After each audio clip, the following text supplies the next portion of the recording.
Hola, hola y nuevamente bienvenidos a otro episodio de mi podcast. Soy Property Manager, mi nombre es Rosy Barón. He sido Property Manager por más de 13 años y he estado en la industria de bienes raíces por más de 20 años. Y gracias por estar aquí nuevamente en escuchando estos episodios, historias y procesos de cómo yo administro propiedades, cómo las he administrado y tips para que tú puedas administrar tus propiedades mejor si eres inversionista, realtor o property manager.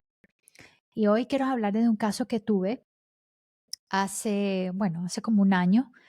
Es un caso de un squatter, estafa.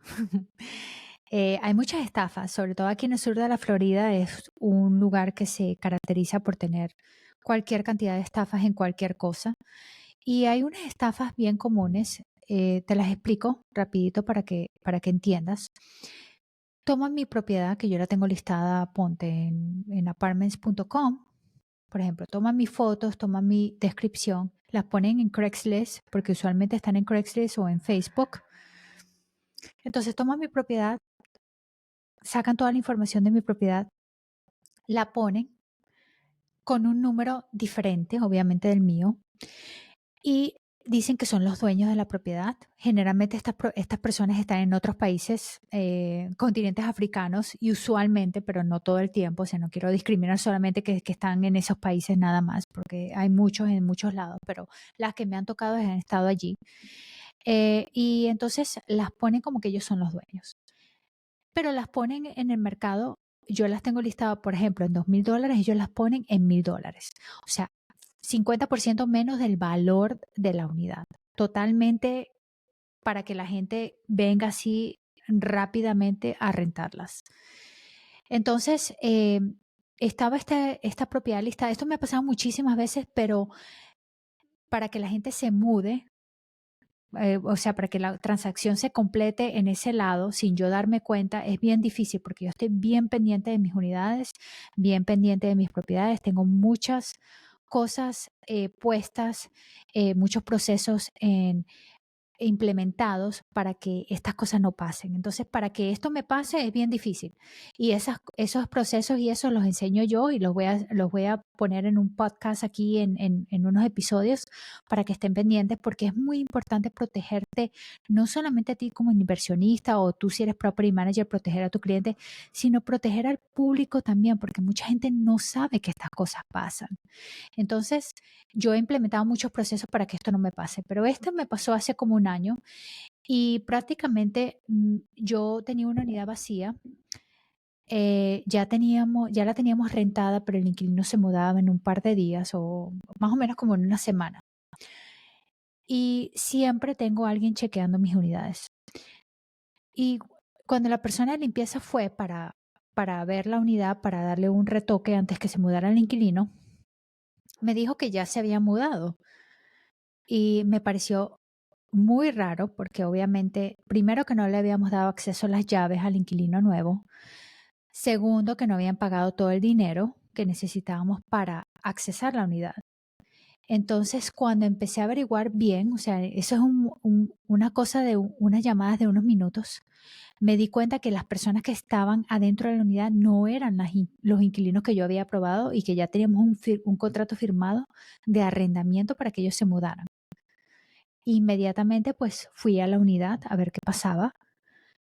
Cuando iba en camino a la unidad, llamé al dueño de la unidad, que este dueño es local y le gusta estar por sus propiedades, entonces lo llamé sabiendo que es local para que fuera por si acaso había algún problema y inmediatamente lo llamé, pero las personas que estaban adentro de la unidad se dieron cuenta de que la persona de limpieza estaba ahí en el teléfono. Entonces ellos le preguntaron a la persona de limpieza con quién hablaban y le dijeron que ella le dijo que estaba hablando conmigo. Ella me puso en el teléfono con las personas que estaban adentro y yo les dije que ellos no estaban autorizados para estar allí, que esa propiedad no era de ellos, que nosotros no se la habíamos rentado a ellos, que quién eran ellos y todo eso. Y ahí ellos llamaron a la policía. No nosotros, sino ellos llamaron a la policía para ver qué es lo que pasaba. Entonces llegó la policía, llegamos nosotros, llegó el dueño y prácticamente ellos mostraron un contrato que habían firmado con supuesto dueño de la propiedad y le habían enviado $3,000, $1,000 por el primer mes, $1,000 por el segundo mes, $1,000 por el depósito. $3,000 se lo habían enviado a través de Western Union. Nosotros colectamos a través de nuestro sistema. Entonces ya yo tenía el inquilino que se estaba mudando nuevamente como en una semana. Yo le decía al policía, cuando llegué allí, el policía estaba, yo le dije, estas no son las personas, no sé quiénes son estos, nosotros no firmamos un contrato de arrendamiento, nosotros tenemos inquilinos que se están mudando, quiénes son estas personas. Y hay que tratar las cosas con fineza cuando vienen a estas situaciones, porque mi cliente apareció y obviamente las cosas se pusieron peores, porque mi cliente estaba muy preocupado de quién eran estas personas que se estaban habitando su propiedad sin pagar nada, ¿no? Entonces escaló las cosas muchísimo más de lo necesario y el policía lo que nos dijo es que si esta persona mostró un contrato, un papel prácticamente, porque no es ningún contrato, no está firmado por ninguna de las personas autorizadas para rentar esa unidad. Entonces, era prácticamente un papel con firmas. Esta persona mostró un papel con firmas y dijo que mandó dinero a no sé dónde, a África, porque en este caso las personas eran africanas y ya el Google Number no estaba funcionando. Entonces, ahora tienen acceso a la unidad y ahora la única forma de sacarlos es a través de un proceso de evicción. Ustedes se preguntarán, ¿cómo accedieron ellos a la unidad? Bueno, para que sepan, la persona el supuesto dueño les dijo a estas personas que había perdido el código del candado que tenemos, que nosotros tenemos unos candados seguros en nuestras propiedades que emiten un código único a la persona que está recibiendo la llave. Entonces, esta persona les dijo a ellos que había perdido el acceso a ese candado y que se pararan afuera y que cuando vieran a alguien entrar, al salir le pidieran la llave para ya mudarse. O sea, si eso no suena como que hay algo ahí medio escondido, no sé. Para mí me suena como eso. Estas personas vinieron y cuando alguien salió de ver la unidad, le dijeron, oh, esta es mi llave. Y ahí mismo agarraron la llave de la propiedad y se mudaron. Y en ese interín nosotros habíamos rentado la unidad. Entonces ya paramos las viewings en la propiedad, las muestras de la unidad. Y fue como una alineación de tiempo, ¿no? ¿Qué pasó? Entonces, estas personas empezaron a mudarse ese día que yo llegué bueno, la policía estaba allí y todo eso, mi cliente llegó, estaba bien emocional, bien molesto, y el policía lo que dijo, al verlo tan molesto, lo que dijo es, hay que ir a través de un proceso de evicción para poder sacar a estas personas. Y eso es lo peor. ¿Por qué? Porque un proceso de evicción por pago te puede tardar 2, 3 semanas, ¿no?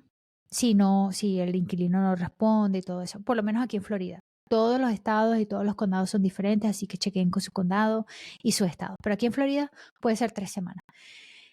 Pero si tú estás haciendo una evicción con personas que ni siquiera sabes el nombre, porque yo a todas estas ni siquiera sabía el nombre de la persona que estaba viviendo en esta unidad, entonces esos procesos de evicción no solamente cuestan más caros, sino que tardan más y son más difíciles de probar. Generalmente casi siempre hay que ir a corte.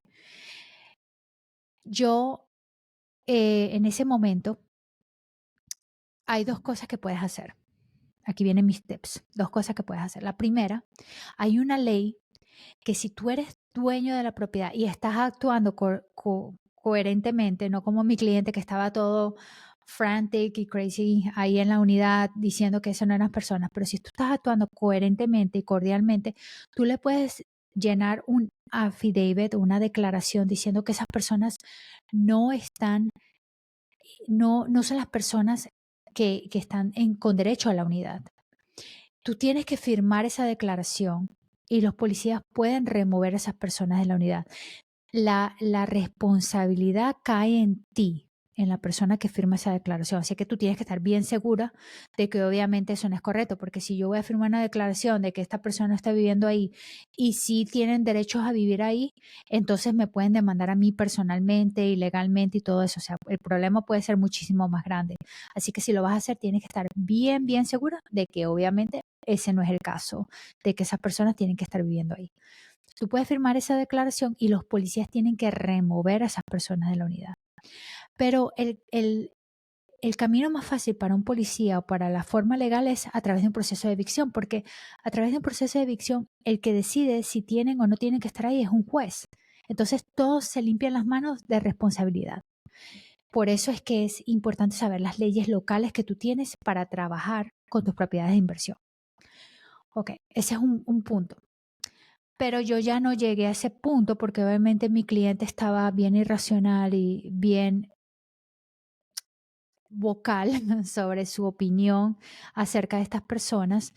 Entonces, antes de empezar un proceso de evicción, y muchos de ustedes no van a estar de acuerdo con eso, pero bueno, aquí vamos a decirles lo que yo hice. Yo les di lo que se llama cash for keys, efectivo por las llaves. Y empecé con un pago de $300. Mira, yo te doy $300 si tú me das las llaves mañana. Obviamente no funciona. A la final terminé pagándoles, creo que fueron como $600 para que se salieran de la unidad en un periodo de 5 días. Sí, fueron 5 días.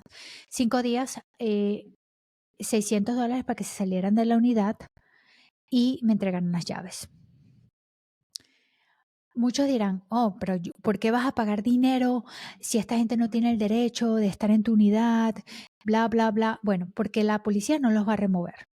El único otro proceso de hacer ahora en este punto, ya que la policía está, porque la policía va a hacer reportes.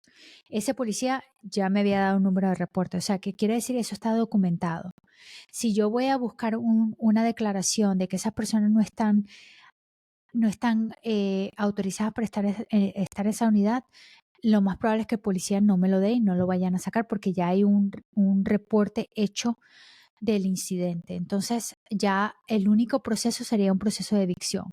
El proceso de evicción me costaría aproximadamente $1,000 a $1,500 porque no es una evicción por falta de pago, es una evicción por holdover tenancy, for trespassing, for quién sabe de qué. Entonces ya eso es un proceso más caro y toma más tiempo. Ya no serían 3 semanas, ya serían aproximadamente 1 mes y medio. Entonces, 1 mes y medio vamos a decir que 1 mes sin renta. $1,000 de proceso de evicción y perder a los inquilinos que ya teníamos con crédito excelente, mudándose en una semana. O sea, eso hubiera sido mucho más pérdida, porque ya no solamente perderíamos esos inquilinos, sino que tendríamos que empezar el proceso nuevamente de buscar inquilinos cuando tuviéramos la unidad vacía. Por eso opté a darle a esta persona un cash for keys, efectivo por llaves, es la traducción, cash for keys.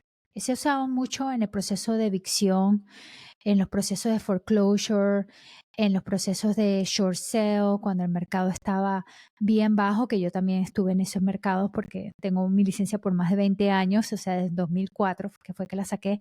Entonces, en el mercado del 2008, 2009, 2010, cuando estaban todos los foreclosures así bien candentes y la gente viviendo ahí gratis por 2, 3 años, se ofrecía, yo te saco de la propiedad, toma, te doy tanto, pero dame las llaves. Cash for keys. Entonces eso fue lo que le ofrecí y finalmente después de varias negociaciones me firmó un papel y le di las llaves. Ahora, la clave de un cash for keys es que primero que te firmen un papel que digan que se van a vaciar la unidad y esa es la, la contingencia de que tú le des efectivo, ¿no? Tienen que firmarte el papel para tú poderlo hacer. Y si es simultáneamente también puede ser. O sea, yo te encuentro en la unidad, tú me das las llaves, ya todo está vacío, yo te doy el efectivo. A veces necesitan el efectivo antes. Si necesitan el efectivo antes, porque a veces necesitan ese efectivo para mudarse a la unidad. Yo tengo otros formularios que les hago llenar legalmente me da la autorización de ponerlos en una categoría de squatters y removerlos de la unidad con la policía. Entonces son documentos obviamente bien redactados por mis abogados, que los tengo y los uso, los he usado en situaciones como esta, pero son formas que yo tengo redactadas. Entonces le digo a la persona, ok, yo te doy $1,000, me das la unidad este día. Oh, no necesito los $1,000 para mudarme, ok. Generalmente no le doy todo el dinero, le digo, te doy 500 para que te mudes y 500 cuando me des las llaves. Te doy 500 ahorita, pero me tienes que firmar este papel. Cualquier cosa que quede en la propiedad, así sea un chupón, así sea un papel, lo que sea, eso es prácticamente basura, considerado basura, y tú me das la autorización de removerlo y botarlo y sin dar ninguna explicación, porque hay varios estados, incluyendo, bueno, la mayoría de los estados, no puedes botar las cosas de otra persona sin autorización, porque la basura para ti es el tesoro de otra persona. No sé si has escuchado ese dicho en inglés, pero es verdad. Para mí lo que puede ser basura es los añoros de la abuelita de otra persona. Entonces, esas cosas tienen mucho valor sentimental y eso puede causar mucho problema. No es el costo monetario, sino el valor sentimental. Entonces, por eso yo tengo muchos documentos redactados y a esta persona le hice firmar un documento diciéndole, ok, cualquier cosa que quede en la unidad, yo la puedo votar. Tú te vas a salir antes de este día y si no te sales antes de este día, no te voy a dar los otros $500 y te voy a considerar un squatter. Y tú me das el derecho a mí de sacarte con la policía de la unidad. A ti, a tu familia y a los que estén ocupando ahí. Y ella firmó ese documento, yo le di los $500, ella se mudó en un día y yo entonces pude darle los otros $500 y sacar. ¿Por qué? Porque si no lo hacía de esa forma, tenía que empezar un proceso de evicción que me iba a costar más caro financieramente, no solamente en el costo de la evicción, sino esperar 3, 4, 5 semanas a que pase el proceso, después perder los otros inquilinos que ya estaban listos para mudarse, probablemente tener problemas con ellos, porque quién sabe, de repente hasta me demandan por no tener la unidad lista o qué sé yo, porque cualquiera puede demandar por cualquier cosa, y evitar esos problemas es lo que ahorra.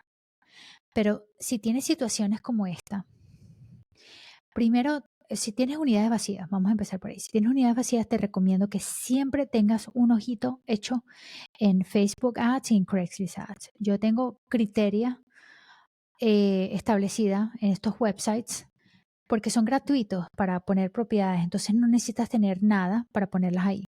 Yo tengo criteria establecida en las zonas donde tengo mis propiedades, que si hay propiedades menos de tal precio, que me dejen saber, porque yo sé si hay una propiedad menos, por ejemplo, de $1,000 o menos, yo sé que eso es raro de encontrar en esas zonas. Entonces, yo la pongo para que me diga cualquier propiedad que salga en ese precio. Claro, cuando tienes 1,000 unidades ya es más difícil, o cuando tienes unidades en muchos estados, pero te estoy hablando si eres inversionista, tienes 5 o 6 unidades, 10, 20, 30 y las puedes controlar así. Tener esos sistemas así solamente para chequear. Esa es una forma y la segunda, porque si tú recibes ese listing y son tus fotos y es tu información, ya sabes que hay un problema. Entonces, apenas salen esos listings, te llega el email. Entonces ya tú sabes que la están poniendo, porque estos fraudes, estos sistemas de fraude siguen todo el tiempo. Todavía hoy en día recibo o sea, todas las semanas, no todos los días, pero todas las semanas recibo algo que alguien está haciendo tratando de hacer fraude en alguna de mis unidades. Nuevamente voy a hacer otros podcasts refiriéndome a cómo prevenir que puedas tener estos problemas en tus unidades. Pero siempre teniendo esas cosas en mente, teniendo los parámetros para poder chequear tus unidades en internet, como otros las están poniendo, ese es uno. Y hay otras formas también de chequear tus unidades frecuentemente para asegurarte que nada raro esté pasando. Y por eso es que nosotros nos dimos cuenta de este caso, porque le tenía a la señora de limpieza que fuera a chequear y darle un vistacito bueno antes que se fueran a mudar los inquilinos. La unidad ya estaba lista, ya estaba limpia, ya estaba lista para entregarla, pero siempre me gusta darle como un vistazo final antes de entregar las llaves. Entonces, esos son mis tips. Si tienes cualquier pregunta, no te olvides en contactarme a soypropertymanager@gmail.com y contáctame por aquí también. Espero verte en mis próximos podcasts y gracias nuevamente por escuchar. Y no te pierdas los próximos casos. Vamos a hablar de qué haces si un inquilino se muere en tu unidad. He tenido muchísimos casos, desafortunadamente, de inquilinos que se mueren adentro de la unidad y los he descubierto yo. ¿Qué haces con sus cosas? ¿Qué pasa si es un solo inquilino en el contrato de arrendamiento? ¿Qué pasa si no tienes next of kin o la próxima persona a heredar las posesiones del inquilino? Todos esos casos los voy a estar discutiendo en próximos episodios de este podcast, así que no te los pierdas. Muchísimas gracias y feliz día para ti.